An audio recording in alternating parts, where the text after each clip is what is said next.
Hi there, my name is Grace from Grace Drinks Coffee, and my love burns eternal for the JD Glow eyeshadows. All of these purchases were inspired by Angela from Skin Poetry and Emily Hanhan, I think is how you say her name, from Nomnivorous. So if you don't know them, you should definitely go check out their pages. Very cool people. I started by doing my base.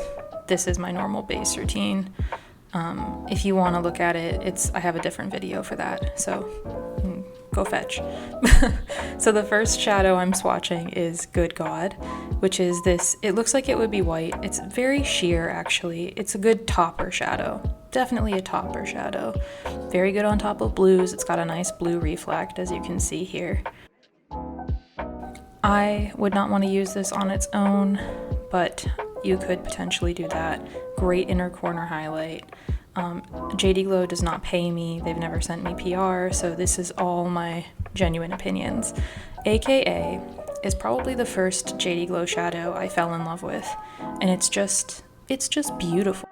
If you are interested in like a cotton candy pink color that doesn't stain your eyes, oh, I hit pan. I'm kind of sad about that. The thing about my eyeshadows is like, I don't want to pan my eyeshadows. I want to keep them all forever because I have a collection that I built of singles that I actually really love. So this is AKA probably my most used eyeshadow of all time. Surprisingly, since it's a bright color, but I do get a lot of use out of these eyeshadows, which is why I'm making this video, because I do in fact love them. So this is Insane. It's a purple with a blue reflect, and together AKA and Insane are probably one of my favorite eyeshadow combinations. Like, I will just wear them together, AKA on the inside of the eye, Insane on the outside, and it's a look. So I think I've done that before. I'm not gonna insert a picture of it, but you know, this is really just for you guys to like get ideas or see swatches. So this is Lavendar, which is very, very close to Insane, but it's a Metalon shadow. I don't really think the formulation names make a difference, and I'll tell you why in a second, but it's a very similar to Insane, but I kind of like Lavendar better. Sorry, not sorry. So the next shadow that I'm going to swatch for you is Peacock from, oh, and I got this from Elise at Panday Replay. She doesn't like the size of the JD Glow shadows, so she gave me hers. So here's why I say the formulation names don't matter. This is a galaxy eyeshadow. I know, right? It's not very galaxy-like. It's just, it's more of a shimmer formulation to me, but you know, whatever. So I think that's why these swatch videos are kind of important. Like, swatches in general are important because, you know, the formulation name can mean nothing. This is Watermark. This is a galaxy shadow.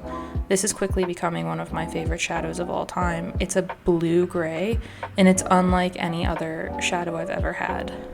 What I like about these eyeshadows too, there's a lot to love, but one of the reasons is that it's a built-in primer. So they very rarely crease on me, and that's saying a lot because I have very oily eyelids, so things tend to crease on me very easily. This is Sapphire. It's more of a royal blue than a navy blue, so it might be reading more navy on right here, but it's not as deep as I had wanted it to be. So it's more of a blue, less of like a gray blue. Very into the gray blues, if you can't tell. Still very pretty. So I removed that eye because I was going to need to use it again. And here we go again. This is Nonchalant. This is a pale pastel green shimmer on me, which is to say that on a deeper skin tone, I think this would read more of a pale white. So just beware of that. Prismatic is the next one. This is definitely a lime green with a blue reflect, and I topped it on top of orange the other day. Beautiful. It's not quite Nonchalant, but it's very similar to that color. But I bet you could use both Nonchalant and Prismatic as toppers when sheared out. I'm swatching everything with my finger because I want to give you guys the best intensity of it. But it's got a very similar intensity with a brush. This is Charteuse, beautiful eyeshadow. Angela had this eyeshadow and I decided I needed it. She's the queen of the grungy colors. So that one's very pretty. It's like a, I don't know, an olivey green, but like a cocktail olive. How's that? So this last one that I'm going to put on this eye is a taupe with a green reflect. This is Unexpected. And it's definitely the coolest shade that they make, in my opinion. It's really unexpected, I guess. It makes everything look a little bit grungier, a little bit cooler. I've worn this on its own, and it's just really pretty. On top of things, on its own, whatever. Great eyeshadow. If you're gonna buy one JD Glow shadow, I would start with that one, actually.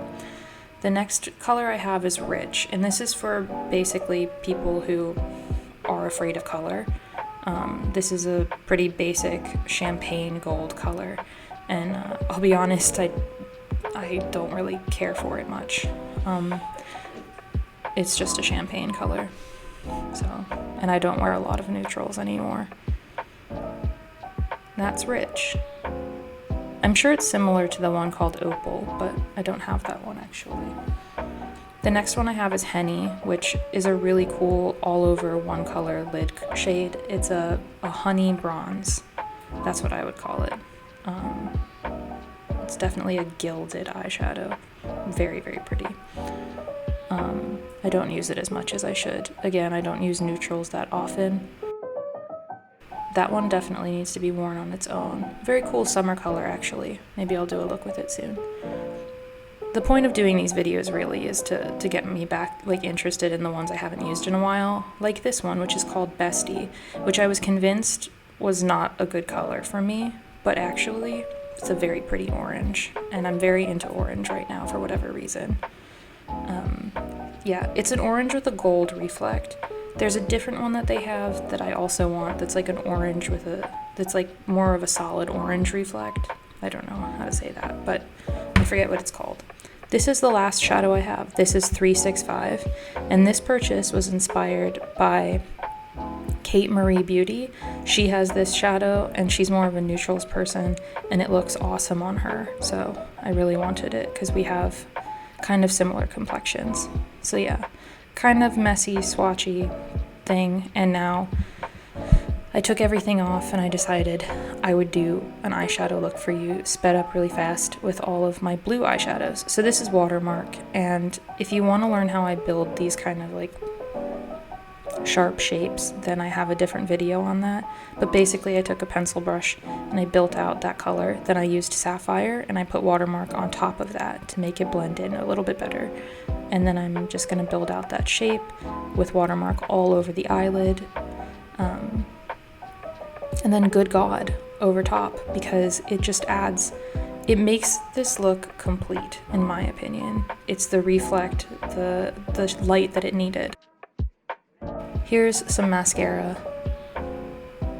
to pull everything together. And then because I had removed a lot of the concealer around my eyes, I just cleaned up with concealer just a little bit.